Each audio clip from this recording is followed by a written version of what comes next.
खिचा पापड.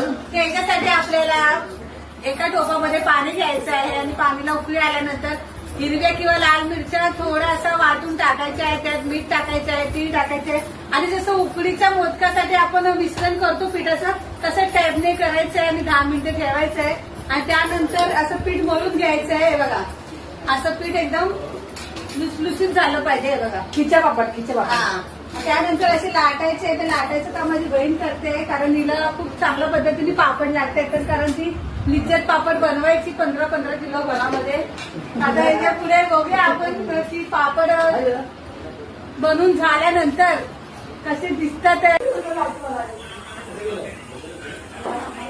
आता आमचं पापड लाटून झाले आहेत आणि आता बघा आता मी सुकवते पापड.